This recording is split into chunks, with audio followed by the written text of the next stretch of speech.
الحمد للہ رب العالمین والصلاة والسلام علی سید المرسلین اما بعد فاعوذ باللہ من الشیطان الرجیم بسم اللہ الرحمن الرحیم۔ غسل کے ضروری مسائل، امیر اہل سنت دامت برکاتہ العالیہ کی کتاب نیکی کی دعوت سے لیے گئے مواد کی چھٹی قسط دعائے عطار۔ یا اللہ پاک، جو کوئی 17 صفحات کا رسالہ غسل کے ضروری مسائل پڑھ یا سن لے، اس کو ظاہری و باطنی تمام گندگیوں سے پاک فرما، آمین بجاہ النبی الامین صلی اللہ تعالی علیہ وآلہ وسلم۔ درود شریف کی فضیلت۔ اللہ پاک کے پیارے نبی مکی مدنی محمد عربی صلی اللہ علیہ وآلہ وسلم کا فرمان عالی شان ہے، بے شک بروز قیامت لوگوں میں سے میرے قریب تر وہ ہوگا جو مجھ پر سب سے زیادہ درود بھیجے۔ صلو علی الحبیب صلی اللہ علی محمد۔ پیارے پیارے اسلامی بھائیوں، ایک 70 سالہ اسلامی بھائی مدنی قافلے والوں کے مدنی حلقے میں شریک ہوئے تو انہیں غسل کے فرائض کا پہلی بار پتہ چلا۔ اسی طرح نہ جانے کتنے مسلمان ایسے ہوں گے جو یہ احکام نہیں جانتے ہوں گے۔ لہذا اس ضمن میں نیکی کی دعوت کا ثواب لوٹنے کی نیت سے غسل کا طریقہ حنفی پیش کرتا ہوں۔ چنانچہ دعوت اسلامی کے اشاعتی ادارے مکتبۃ المدینہ کی مطبوعہ 496 صفحات پر مشتمل کتاب نماز کے احکام صفحہ 100 پر سے شروع ہونے والے مضمون سے ضرورتاً رد و بدل کرتے ہوئے عرض ہے۔ نیت کے بغیر بھی غسل ہو جائے گا مگر ثواب نہیں ملے گا، اس لیے بغیر زبان ہلائے دل میں اس طرح نیت کیجیے کہ میں پاکی حاصل کرنے کے لیے غسل کرتا ہوں۔ پہلے دونوں ہاتھ پونچھوں تک 3 بار دھوئیے، پھر استنجے کی جگہ دھوئیے، خواہ نجاست ہو یا نہ ہو۔ پھر جسم پر اگر کہیں نجاست ہو تو اس کو دور کیجیے، پھر نماز کا سا وضو کیجیے مگر پاؤں نہ دھوئیے۔ ہاں، اگر چوکی وغیرہ پر غسل کر رہے ہیں تو پاؤں بھی دھو لیجیے۔ پھر بدن پر تیل کی طرح پانی چپڑ لیجیے، خصوصاً سردیوں میں اس دوران صابن بھی لگا سکتے ہیں۔ پھر 3 بار سیدھے کندھے پر پانی بہائیے، پھر 3 بار الٹے کندھے پر، پھر سر پر اور تمام بدن پر 3 بار۔ پھر غسل کی جگہ سے الگ ہو جائیے۔ اگر وضو کرنے میں پاؤں نہیں دھوئے تھے تو اب دھو لیجیے۔ نہانے میں قبلہ رخ نہ ہو، تمام بدن پر ہاتھ پھیر کر مل کر نہائیے۔ ایسی جگہ نہانا چاہیے جہاں کسی کی نظر نہ پڑے۔ اگر یہ ممکن نہ ہو تو مرد اپنا سطر یعنی ناف سے لے کر دونوں گھٹنوں سمیت کسی موٹے کپڑے سے چھپا لے۔ موٹا کپڑا نہ ہو تو حسب ضرورت 2 یا 3 کپڑے لپیٹ لے، کیونکہ باریک کپڑا ہوگا تو پانی سے بدن پر چپک جائے گا اور معاذ اللہ عز وجل گھٹنوں یا رانوں وغیرہ کی رنگت ظاہر ہوگی۔ عورت کو تو اور بھی زیادہ احتیاط کی حاجت ہے۔ دوران غسل کسی قسم کی گفتگو مت کیجیے، کوئی دعا بھی نہ پڑھیے۔ نہانے کے بعد تولیے وغیرہ سے بدن پوچھنے میں حرج نہیں۔ نہانے کے فوراً بعد کپڑے پہن لیجیے۔ اگر مکروہ وقت نہ ہو تو 2 رکعت نفل ادا کرنا مستحب ہے۔ غسل کے 3 فرائض: نمبر 1 کلی کرنا، نمبر 2 ناک میں پانی چڑھانا، نمبر 3 تمام ظاہر بدن پر پانی بہانا۔ نمبر 1 کلی کرنا، منہ میں تھوڑا سا پانی لے کر پچ کر کے ڈال دینے کا نام کلی نہیں، بلکہ منہ کے ہر پرزے، گوشے، ہونٹ سے حلق کی جڑ تک ہر جگہ پانی بہہ جائے۔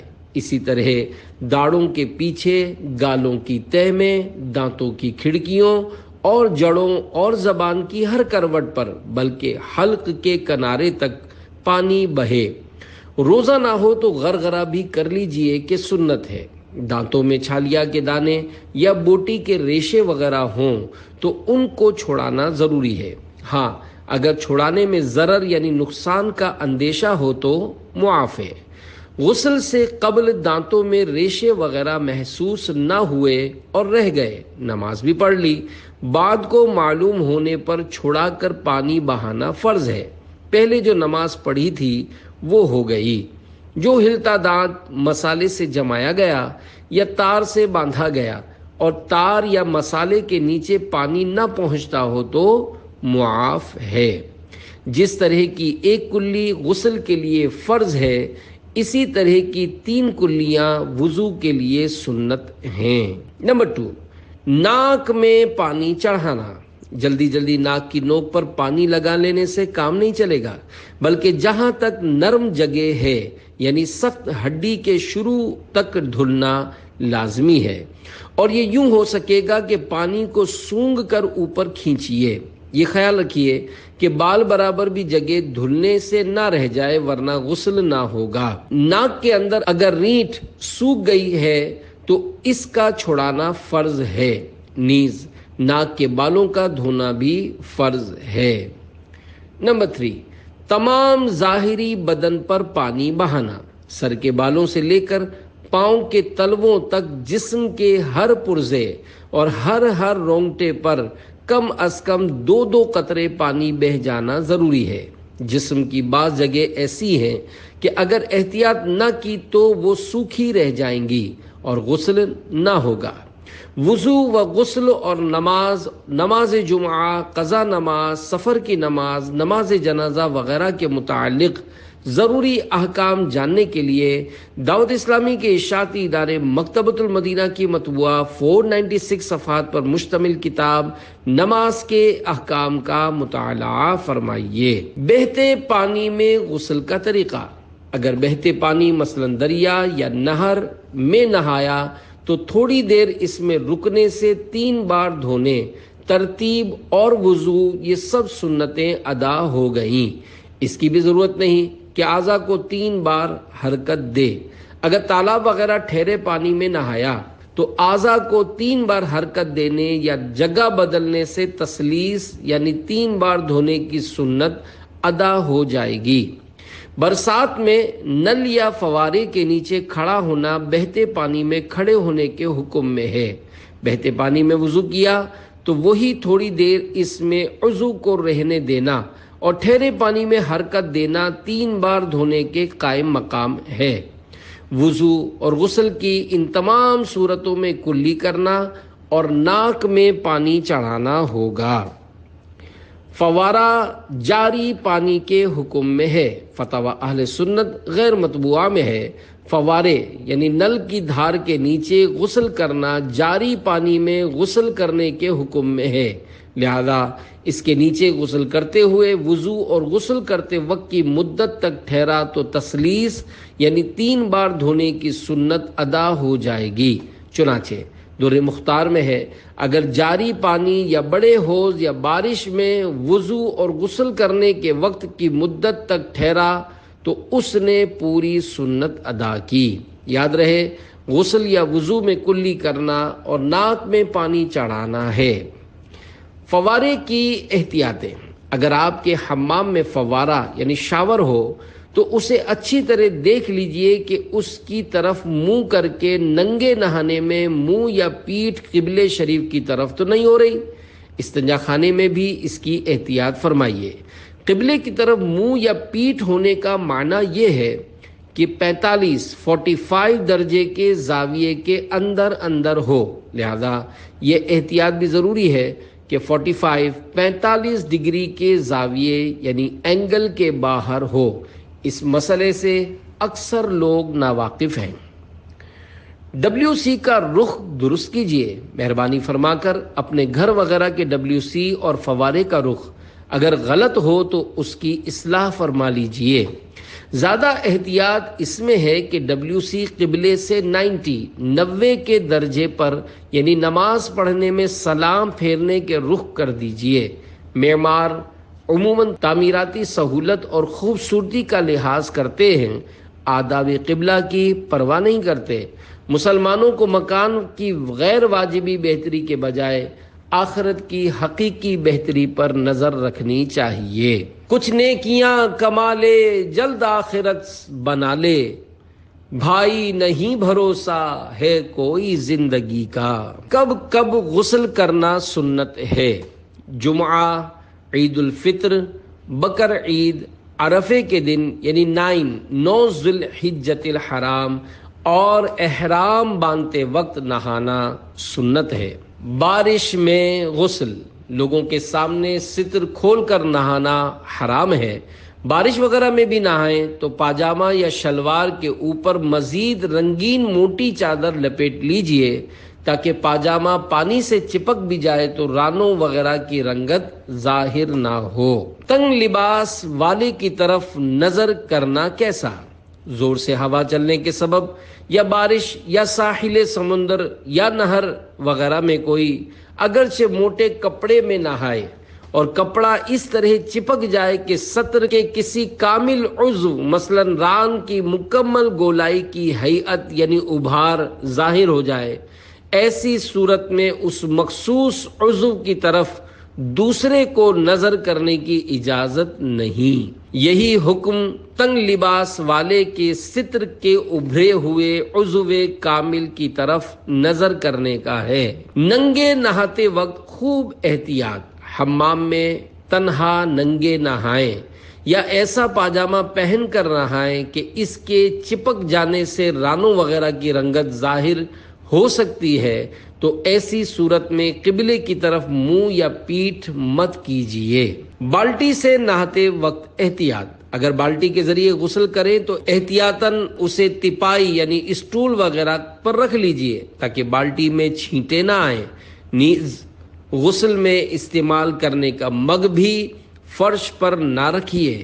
سارا گاؤں ہی داڑھی منڈا، سنتوں کی تربیت کا 1 ماہ کا مدنی قافلہ سفر کرتا ہوا باب الاسلام سندھ ضلع دادو کے کسی گاؤں کی ایک مسجد میں پہنچا۔ وہاں مؤذن صاحب موجود نہ تھے، لہذا خود ہی اذان دی۔ جب جماعت کا وقت ہوا تو چند نمازی مسجد میں آئے اور مدنی قافلے والوں سے کہا کہ آپ ہی نماز بھی پڑھا دیجئے، یہاں مسجد میں نماز کی جماعت نہیں ہوتی، سب لوگ اپنی اپنی نماز پڑھتے ہیں، کیونکہ پورے گاؤں میں ایک بھی شخص ایسا نہیں ہے جو داڑھی والا ہو اور امام بن سکے۔ مسجد کو آباد رکھنا واجب ہے۔ پیارے پیارے اسلامی بھائیوں، واقعی مقام عبرت ہے، دنیا کی محبت میں بڑی نحوست ہے کہ اس کی مصروفیت نے مذکورہ گاؤں کے باشندوں کو اللہ عز و جل کی عبادت سے محروم کر دیا اور خانہ خدا عز و جل یعنی مسجد ویران ہو گئی۔ یاد رکھیے، مسجد کو آباد رکھنا محلے کے مسلمانوں پر واجب ہے۔ چنانچہ فتاوی رضویہ شریف میں سابقہ شراب فروشوں کی بنائی ہوئی مسجد کے بارے میں سوال ہوا، جنہوں نے توبہ کرنے کے بعد حلال مال سے بنائی تھی۔ اس کا جواب دیتے ہوئے میرے آقا اعلی حضرت امام اہل سنت مولانا شاہ امام احمد رضا خان رحمت اللہ علیہ فتاوی رضویہ جلد 8 صفحہ 125 پر فرماتے ہیں، وہ مسجد کہ ان لوگوں نے بعد توبہ مال حلال سے بنائی ہے بے شک مسجد شرعی ہے، اور اس میں نماز فقط ہو سکتی ہی نہیں بلکہ اس کے قرب و جوار والوں اہل محلہ پر اس کا آباد رکھنا واجب ہے۔ اس میں 5 وقت اذان و اقامت و جماعت و امامت کرنا ضرور ہے۔ اگر ایسا نہ کریں گے تو گناہگار ہوں گے، اور جو اس میں نماز سے روکے گا وہ ان سخت ظالموں میں داخل ہوگا جن کی نسبت اللہ پاک ارشاد فرماتا ہے، وَمَنْ أَظْلَمُ مِمَّنْ مَنَعَ مَسَاجِدَ اللَّهِ أَنْ يُذْكَرَ فِيهَا اسْمُهُ وَسَعَى فِي خَرَابِهَا۔ ترجمہ کنز ایمان، اور اس سے بڑھ کر ظالم کون جو اللہ کی مسجدوں کو روکے ان میں نام خدا لیے جانے سے اور ان کی ویرانی میں کوشش کرے۔ جنگل میں مسجد، پیارے پیارے اسلامی بھائیوں، ضمناً عرض کرتا چلوں کہ جہاں مسلمان رہتے ہی نہ ہوں ایسی ویران و غیر آباد جگہ پر بنائی جانے والی مسجد سرے سے مسجد کے حکم میں ہی نہیں۔ چنانچہ ایک سوال کے جواب میں میرے آقا اعلی حضرت امام اہل سنت مولانا شاہ امام احمد رضا خان رحمۃ اللہ علیہ فتاوی رضویہ جلد 16 صفحہ 505 پر فرماتے ہیں، جبکہ یہ صحیح ہو کہ وہ جگہ آباد نہیں ہو سکتی اور وہ مسجد کام میں بھی نہ آئے گی تو وہ مسجد نہ ہوئی۔ ان اینٹوں اور روپے کو دوسری مسجد میں صرف یعنی استعمال کر سکتے ہیں۔ عالمگیری میں ہے، کسی شخص نے جنگل یا ویرانے میں مسجد بنائی جہاں کسی کی رہائش نہ ہو اور لوگوں کا وہاں سے گزر بھی کم ہو تو وہ مسجد نہ ہوگی، کیونکہ اس جگہ مسجد بنانے کی حاجت نہیں ہے۔ کرے مسجدیں جو بھی آباد مولا، تو رکھ اس مسلمان کو شاد مولا۔ صلو علی الحبیب صلی اللہ علی محمد۔ 9 غیر مسلموں کا قبول اسلام۔ پیارے پیارے اسلامی بھائیوں، آئیے اور ساری دنیا میں نیکی کی دعوت عام کرنے کا درد رکھنے والی مدنی تحریک یعنی عاشقان رسول کی مدنی تحریک دعوت اسلامی کے مدنی ماحول سے وابستہ ہو کر اپنی اور ساری دنیا کے لوگوں کی اصلاح کی کوشش میں لگ جائیے۔ اپنی اصلاح کی کوشش کے لیے مدنی انعامات کے مطابق عمل اور ساری دنیا کے لوگوں کی اصلاح کی کوشش کے لیے عاشقان رسول کے مدنی قافلوں میں سفر کو اپنا معمول بنا لیجئے۔ آپ کی ترغیب و تحریض کے لیے ایک مشک بار مدنی بہار آپ کے گوش گزار کی جاتی ہے۔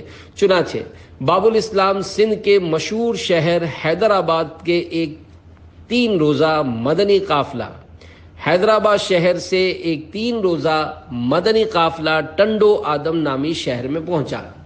تیسرے دن ایک شخص نے مسجد کے باہر کھڑے ہو کر امیر قافلہ سے ملنے کی خواہش ظاہر کی۔ ملاقات ہونے پر اس آدمی نے بطور غیر مسلم اپنا تعارف کروانے کے بعد اسلام کی بہت تعریف کی۔ امیر قافلہ نے اسلام کی طرف مائل دیکھ کر اس پر انفرادی کوشش کی، جس کی برکت سے کچھ ہی دیر میں الحمدللہ عز وجل اس نے اسلام قبول کر لیا اور کہنے لگا کہ میرے گھر والوں کو بھی چل کر اسلام کی دعوت دیجیے، میرے گھر والوں کو بھی چل کر اسلام کی دعوت پیش کیجیے۔ مدنی قافلے والے اس کے گھر گئے اور ان پر اسلام پیش کیا، جس کی برکت سے الحمدللہ عز وجل 9 افراد پر مشتمل سارا گھرانہ مسلمان ہو گیا۔ امیر قافلہ نے اس 9 مسلم سے دریافت کیا کہ جب آپ پہلے ہی سے دین اسلام سے محبت کرتے تھے تو مسلمان ہونے میں اتنی دیر کیوں لگائی؟ اس نے جواب دیا کہ جس اسلام سے میں متاثر ہوا وہ کتابوں میں تو لکھا تھا، لیکن مجھے موجودہ مسلمانوں میں نظر نہیں آ رہا تھا۔ جب عاشقان رسول کے سنتوں بھرے مدنی قافلے کو دیکھا تو میرا دل اس طرف کھینچا اور میں نے آپ حضرات کی حرکات و سکنات کا جائزہ لینا شروع کر دیا۔ میں 3 دن سے آپ لوگوں کے معاملات و معمولات دیکھ رہا ہوں۔ آتے جاتے نظریں جھکائے رکھنا، مسکرا کر ملاقات کرنا، پھر آپ لوگوں کا سفید لباس، سر پر امامہ شریف کا تاج، چہرے پر نور وغیرہ دیکھ کر مجھے کتابوں والا حقیقی اسلام آپ لوگوں کے کردار میں نظر آ گیا، جس کی وجہ سے میں نے ذہن بنا لیا کہ اب ان کے ہاتھوں پر مسلمان ہو جانا چاہیے۔ الحمدللہ عز وجل یہ بیان دیتے وقت آج کل یہ 9 مسلم اسلامی بھائی ایک مسجد میں مؤذن ہیں اور مسلمانوں کو نیکی کی دعوت اور نماز کی دعوت بھی دیتے ہیں، اور ان کے مدنی منع دعوت اسلامی کے مدرسۃ المدینہ میں قرآن کریم کی تعلیم حاصل کر رہے ہیں۔ آئیے عاشقین مل کے تبلیغ دین، کافروں کو کریں قافلے میں چلو، کافر آ جائیں گے راہ حق پائیں گے، انشاءاللہ چلیں قافلے میں چلو، کفر کا سر جھکے دین کا ڈنکا بجے، انشاءاللہ چلے قافلے میں چلو۔ صلو علی الحبیب صلی اللہ علی محمد۔ مدنی قافلے کی برکت مرحبا، سبحان اللہ، مدنی قافلے کی برکت 100 کروڑ مرحبا۔ تمام اسلامی بھائی پابندی کے ساتھ ہر ماہ کم از کم 3 دن اور سالانہ یکمشت 1 ماہ کے مدنی قافلے میں عاشقان رسول کے ساتھ سنتوں بھرے سفر کی ضرور سعادت حاصل کیا کریں۔ بیان کردہ خوشگوار خوشبودار مدنی بہار میں ماشاء اللہ 9 غیر مسلموں کے ہدایت پانے اور دامن اسلام میں آنے کا ایمان افروز بیان ہے۔ واقعی بڑے سعادت مند ہیں وہ اسلامی بھائی جن کی کوششوں سے کوئی غیر مسلم کفر کے اندھیرے سے ایمان کی روشنی کی طرف نکل آئے، یا کوئی مسلمان گناہوں سے تائب ہو کر سنتوں بھری زندگی گزارنے پر کمر بستہ ہو جائے۔ یا رب مصطفیٰ عز و جل ہماری بے حساب مغفرت فرما، ہمیں سنتوں کا مخلص مبلغ بنا، پابندی سے مدنی قافلوں میں سفر کی سعادت دے اور مدنی انعامات کا عامل بن کر دوسروں کو بھی مدنی انعامات پر عمل کرنے والا بنانے کی توفیق رفیق مرحمت فرما۔ نہ نیکی کی دعوت میں سستی ہو مجھ سے، بنا شائق قافلہ یا الہی۔ آمین بجاہ نبی الامین صلی اللہ علیہ وآلہ وسلم۔ صلو علی الحبیب صلی اللہ علی محمد۔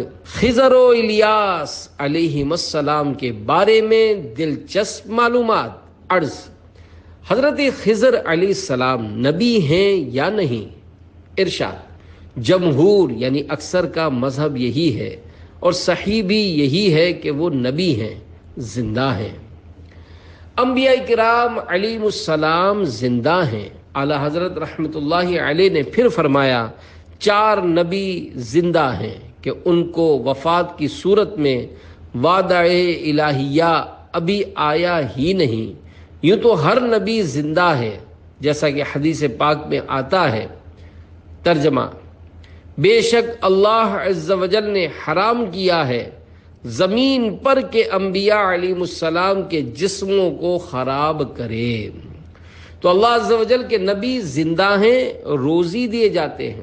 انبیاء علیہ السلام پر ایک آن کو محض تصدیق وعدہ الہیہ کے لیے موت طاری ہوتی ہے، بعد اس کے پھر ان کو حیات حقیقی حسی دنیاوی یعنی دنیا جیسی زندگی عطا ہوتی ہے۔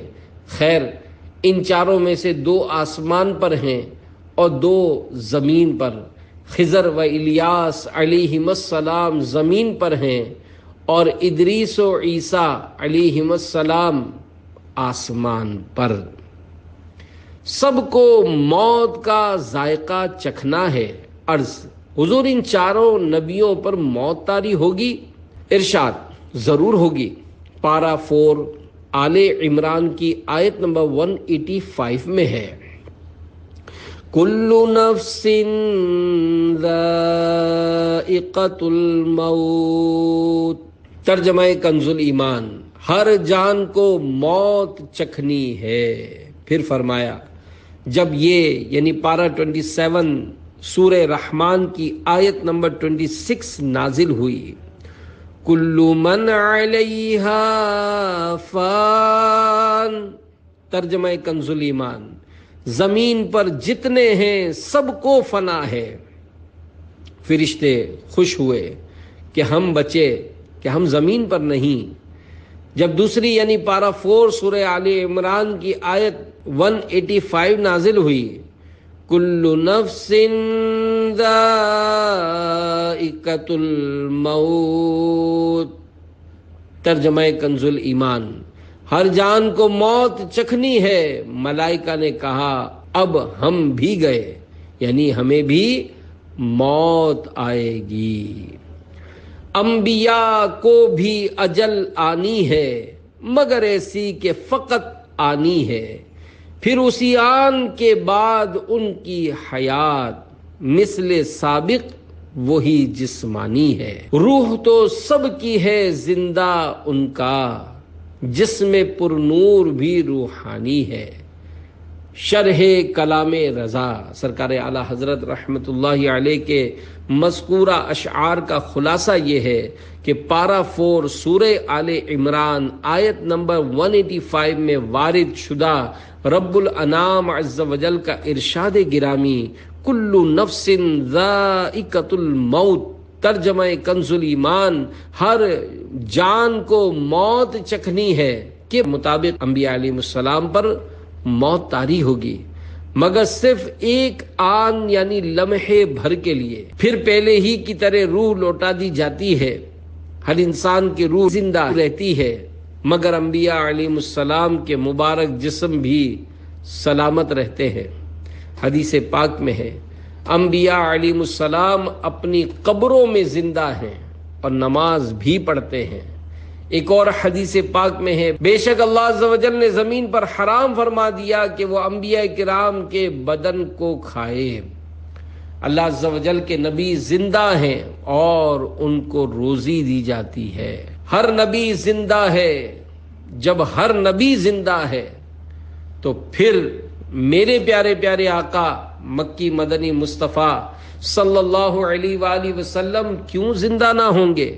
اور عاشق رسول اعلی حضرت رحمت اللہ علیہ بارگاہ رسالت صلی اللہ علیہ وآلہ وسلم میں جھوم جھوم کر کیوں نہ عرض کریں تو زندہ ہے واللہ، تو زندہ ہے واللہ، میرے چشم عالم سے چھپ جانے والے، شرح کلام رضا، دنیاوی اور ظاہری آنکھوں سے اے میرے چھپ جانے والے اور مجھے بظاہر نظر نہ آنے والے، خدا کی قسم آپ زندہ ہیں، اللہ پاک کی قسم آپ زندہ ہیں۔ صلو علی الحبیب صلی اللہ علی محمد۔ نیکی کی دعوت دینے والے کی تعریف اللہ عز و جل کا قرآن مجید میں فرمان عالی شان ہے۔ وَمَنْ أَحْسَنُ قَوْلًا مِّمَّنْ دَعَا إِلَى اللَّهِ وَعَمِلَ صَالِحًا وَقَالَ إِنَّنِي مِنَ الْمُسْلِمِينَ۔ ترجمہ کنز ایمان، اور اس سے زیادہ کس کی بات اچھی جو اللہ کی طرف بلائے اور نیکی کرے اور کہے میں مسلمان ہوں۔ اس آیت مبارکہ کے تحت صدر الافاضل حضرت علامہ مولانا سید محمد نعیم الدین مراد آبادی رحمۃ اللہ علیہ لکھتے ہیں حضرت عائشہ صدیقہ رضی اللہ عنہا نے فرمایا کہ میرے نزدیک یہ آیت مؤذنوں کے حق میں نازل ہوئی، اور ایک قول یہ بھی ہے کہ جو کوئی کسی طریقے پر بھی اللہ تعالی کی طرف دعوت دے وہ یعنی ہر نیکی کی دعوت دینے والا اس میں داخل ہے۔ جو نیکی کی دعوت کی دھومیں مچائے میں دیتا ہوں اس کو دعائے مدینہ۔ صلو علی الحبیب صلی اللہ علی محمد۔ بہترین آدمی کی خصوصیات۔ اللہ پاک کے آخری نبی محمد عربی صلی اللہ علیہ وآلہ وسلم ایک مرتبہ منبر اقدس پر جلوہ فرما تھے کہ ایک صحابی رضی اللہ عنہ نے عرض کی یا رسول اللہ صلی اللہ علیہ وآلہ وسلم لوگوں میں سب سے اچھا کون ہے؟ فرمایا لوگوں میں سے وہ شخص سب سے اچھا ہے جو کثرت سے قرآن کریم کی تلاوت کرے، زیادہ متقی ہو، سب سے زیادہ نیکی کا حکم دینے اور برائی سے منع کرنے والا ہو، اور سب سے زیادہ صلہ رحمی یعنی رشتہ داروں کے ساتھ اچھا برتاؤ کرنے والا ہو۔ تلاوت، پرہیزگاری، نیکی کی دعوت اور صلہ رحمی۔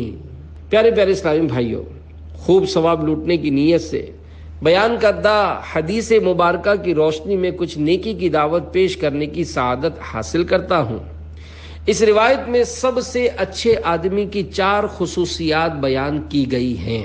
نمبر 1 بکثرت تلاوت، نمبر 2 خوب پرہیزگاری، نمبر 3 سب سے زیادہ نیکی کی دعوت دینا اور برائی سے ممانعت کرنا، اور نمبر 4 رشتہ داروں سے حسن سلوک۔ واقعی یہ چاروں نہایت ہی عمدہ صفات ہیں، اللہ عز و جل نصیب کرے، آمین۔ ان چاروں کے فضائل ملاحظہ ہوں۔ نمبر 1 حضرت سیدنا ابو ہریرہ رضی اللہ عنہ سے مروی ہے کہ رسول اللہ صلی اللہ علیہ وآلہ وسلم نے فرمایا قیامت کے دن قرآن پڑھنے والا آئے گا تو قرآن عرض کرے گا یا رب عز وجل اسے حلہ یعنی جنت کا لباس پہنا، تو اسے کرامت کا حلہ یعنی بزرگی کا جنتی لباس پہنایا جائے گا۔ پھر قرآن عرض کرے گا یا رب عز وجل اس میں اضافہ فرما، تو اسے کرامت کا تاج پہنایا جائے گا۔ پھر قرآن عرض کرے گا یا رب عز وجل اس سے راضی ہو جا، تو اللہ عز وجل اس سے راضی ہو جائے گا۔ پھر اس قرآن پڑھنے والے سے کہا جائے گا قرآن پڑھتا جا اور جنت کے درجات طے کرتا جا، اور ہر آیت پر اسے ایک نعمت عطا کی جائے گی۔ نمبر 2، پرہیزگاروں کو آخرت میں کامیابی کی نوید یعنی خوشخبری سنائی گئی ہے۔ چنانچہ پارہ 25 سورۃ الزخرف آیت نمبر 35 میں ارشاد ہوتا ہے وَالْآخِرَةُ عِندَ رَبِّكَ لِلْمُتَّقِينَ، ترجمہ کنز الایمان، اور آخرت تمہارے رب کے پاس پرہیزگاروں کے لیے ہے۔ نمبر 3، حضرت سیدنا کعب الاحبار رضی اللہ عنہ کا ارشاد ہے جنت الفردوس خاص اس شخص کے لیے ہے جو امر بالمعروف و نہی عن المنکر کرے، یعنی نیکی کا حکم دے اور برائی سے منع کرے۔ نمبر 4، فرمان مصطفیٰ صلی اللہ علیہ وآلہ وسلم ہے جسے یہ پسند ہو کہ اس کی عمر اور رزق میں اضافہ کر دیا جائے تو اسے چاہیے کہ اپنے والدین کے ساتھ اچھا برتاؤ کرے اور اپنے رشتہ داروں کے ساتھ صلہ رحمی کیا کرے۔ عمر و رزق میں زیادتی کے معنی۔ دعوت اسلامی کے اشاعتی ادارے مکتبۃ المدینہ کی مطبوعہ 1197 صفحات پر مشتمل کتاب بہار شریعت جلد 3 صفحہ 560 پر صدر الشریعہ بدر الطریقہ حضرت علامہ مولانا مفتی محمد امجد علی اعظمی رحمۃ اللہ علیہ فرماتے ہیں حدیث میں آیا ہے کہ صلہ رحم سے عمر زیادہ ہوتی ہے اور رزق میں وسعت یعنی زیادتی ہوتی ہے۔ بعض علماء نے اس حدیث کو ظاہر پر حمل کیا ہے، یعنی حدیث کے ظاہری معنی ہی مراد ہے، یعنی یہاں قضا معلق مراد ہے کیونکہ قضا مبرم ٹل نہیں سکتی۔ قضا سے مراد یہاں قسمت ہے۔ قضا کی اقسام اور اس کے بارے میں تفصیلات جاننے کے لیے مکتبۃ المدینہ کی مطبوعہ بہار شریعت جلد اول صفحہ 14 تا 17 کا مطالعہ کیجیے، خصوصاً مجلس المدینہ العلمیہ کی طرف سے دیے گئے حواشی بے مثال اور متعدد وساوس کا علاج ہیں۔ اذا جاء اجلهم فلا يستأخرون ساعة ولا يستقدمون، ترجمہ کنز الایمان، جب ان کا وعدہ آئے گا تو ایک گھڑی نہ پیچھے ہٹیں نہ آگے بڑھیں۔ اور بعض علماء کرام رحمہم اللہ السلام نے فرمایا کہ زیادتی عمر کا یہ مطلب ہے کہ مرنے کے بعد بھی اس کا ثواب لکھا جاتا ہے، گویا وہ اب بھی زندہ ہے، یا یہ مراد ہے کہ مرنے کے بعد بھی اس کا ذکر خیر لوگوں میں باقی رہتا ہے۔ ہاتھوں ہاتھ پھوپھی سے صلح کر لی۔ پیارے پیارے اسلامی بھائیوں، آج کل بات بات پر لوگ رشتہ داریاں کاٹ کر رکھ دیتے ہیں، لہذا آپس میں محبت کی فضا قائم ہونے کی خواہش کی اچھی نیت کے ساتھ مزید ثواب کمانے کے لیے رشتہ داروں کے ساتھ حسن سلوک کے ضمن میں نیکی کی دعوت پیش کرتے ہوئے مزید مدنی پھول پیش کرنے کی سعی کرتا ہوں۔ حضرت سیدنا ابو ہریرہ رضی اللہ عنہ ایک مرتبہ رسول اللہ صلی اللہ علیہ وآلہ وسلم کی احادیث مبارکہ بیان فرما رہے تھے۔ اس دوران فرمایا، ہر قاطع رحم یعنی رشتہ داری توڑنے والا ہماری محفل سے اٹھ جائے۔ ایک نوجوان اٹھ کر اپنی پھوپھی کے ہاں گیا جس سے اس کا کئی سال پرانا جھگڑا تھا۔ جب دونوں ایک دوسرے سے راضی ہو گئے تو اس نوجوان سے پھوپھی نے کہا، تم جا کر اس کا سبب پوچھو، آخر ایسا کیوں ہوا، یعنی سیدنا ابو ہریرہ رضی اللہ عنہ کے اعلان کی کیا حکمت ہے۔ نوجوان نے حاضر ہو کر جب پوچھا تو حضرت سیدنا ابو ہریرہ رضی اللہ عنہ نے فرمایا کہ میں نے حضور انور صلی اللہ علیہ وآلہ وسلم سے یہ سنا ہے، جس قوم میں قاطع رحم یعنی رشتہ داری توڑنے والا ہو، اس قوم پر اللہ کی رحمت کا نزول نہیں ہوتا۔ ساس بہو میں صلح کا راز۔ پیارے پیارے اسلامی بھائیوں، دیکھا آپ نے پہلے کے مسلمان کس قدر خوف خدا رکھنے والے ہوا کرتے تھے۔ خوش نصیب نوجوان نے اللہ عز و جل کے ڈر کے سبب فوراً اپنی پھوپھی کے پاس خود حاضر ہو کر صلح کی ترکیب کر لی۔ سبھی کو چاہیے کہ غور کرے کہ خاندان میں کس کس سے انبن ہے، جب معلوم ہو جائے تو اب اگر شرعی عذر نہ ہو تو فوراً ناراض رشتہ داروں سے صلح و صفائی کی ترکیب شروع کر دیں۔ اگر جھکنا بھی پڑے تو بے شک رضا الہی کے لیے جھک جائیں، انشاءاللہ عز و جل سر بلندی پائیں گے۔ فرمان مصطفیٰ صلی اللہ علیہ وآلہ وسلم ہے، جو اللہ عز و جل کے لیے عاجزی کرتا ہے اللہ تعالیٰ اسے بلندی عطا فرماتا ہے۔ اپنے گھروں اور معاشرے کو امن کا گہوارہ بنانے کے لیے دعوت اسلامی کے مشک بار مدنی ماحول سے وابستہ ہو جائیے، اور ہر ماہ کم از کم 3 دن کے مدنی قافلے میں سنت و برا سفر کیجیے، نیز مدنی انعامات کے مطابق زندگی گزاریے۔ آپ کی ترغیب و تحریض کے لیے ایک مدنی بہار پیش کرتا ہوں۔ چنانچہ باب المدینہ کراچی کے ایک اسلامی بھائی کے بیان کا خلاصہ ہے کہ طویل عرصے سے میری زوجہ اور والدہ یعنی ساس بہو میں خوب ٹھنی ہوئی تھی، نتیجتاً زوجہ روٹ کر میکے جا بیٹھی۔ میں سخت پریشان تھا، سمجھ میں نہیں آتا تھا کہ اس مسئلے کو کیسے حل کروں۔ ایسے میں دعوت اسلامی کے اشاعتی ادارے مکتبۃ المدینہ کی جاری کردہ مدنی مذاکرے کی VCD گھر امن کا گہوارہ کیسے بنے میرے ہاتھ آئی۔ موضوع دیکھا تو بڑی امید کے ساتھ یہ VCD خود بھی دیکھی اور اپنی والدہ محترمہ کو بھی دکھائی، اور ایک VCD اپنے سسرال بھی بھیج دی۔ میری والدہ کو یہ VCD اتنی پسند آئی کہ انہوں نے اسے دوبارہ دیکھا اور حیرت انگیز طور پر مجھ سے فرمانے لگی، چل بیٹا تیرے سسرال چلتے ہیں۔ میں نے سکون کا سانس لیا کہ لگتا ہے جو کام میں بھرپور انفرادی کوشش کے باوجود نہ کر سکا وہ اس VCD نے کر دیا۔ میرے سسرال پہنچ کر والدہ صاحبہ نے بڑی محبت سے میری زوجہ کو منایا اور اسے واپس گھر لے آئیں۔ دوسری جانب میری زوجہ نے بھی مثبت طرز عمل کا مظاہرہ کیا اور گھر پہنچنے کے بعد دوسرے ہی دن اپنی ساس یعنی میری والدہ سے کہنے لگیں، امی جان میرا کمرہ بہت بڑا ہے، جبکہ دیگر گھر والے جس کمرے میں رہتے ہیں وہ قدرے چھوٹا ہے، آپ میرا کمرہ لے لیجئے اور میں اس چھوٹے کمرے میں رہائش اختیار کر لیتی ہوں۔ الحمدللہ عز و جل ہمارا گھر جو فتنے اور فساد کا شکار تھا، دعوت اسلامی کی برکت سے امن کا گہوارہ بن گیا۔ مدنی مذاکرے کی مذکورہ VCD گھر امن کا گہوارہ کیسے بنے مکتبۃ المدینہ سے ہدیتاً لی جا سکتی ہے، اور دعوت اسلامی کی ویب سائٹ www.dawatislami.net پر دیکھی اور سنی جا سکتی ہے۔ خارش کا علاج۔ ضمیر اہل سنت حضرت علامہ مولانا محمد الیاس عطار قادری رضوی ضیائی دامت برکاتہم العالیہ۔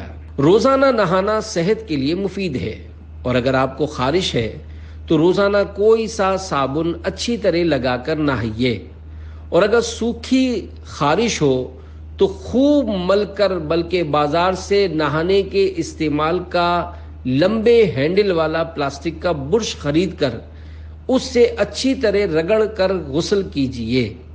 جو کپڑے اتارے ہیں وہ دھوپ میں ڈال دیجئے تاکہ جراثیم مر جائیں۔ دوسرے دن نہا کر پہلے دن جو اتارے تھے وہ پہن لیجئے، اور آج جو اتارے ہیں وہ دھوپ میں ڈال دیجئے۔ یہ عمل روزانہ جاری رکھیے، انشاءاللہ عز و جل خارش میں کافی راحت محسوس کریں گے۔ اگر دھوپ میں ڈالنا ممکن نہ ہو تو کسی بھی مناسب جگہ پر رسی وغیرہ پر ڈال دیجئے، مگر دھوپ زیادہ مفید ہے۔ میڈیکل اسٹور سے خارش میں استعمال کے خصوصی صابن بھی مل سکتے ہیں۔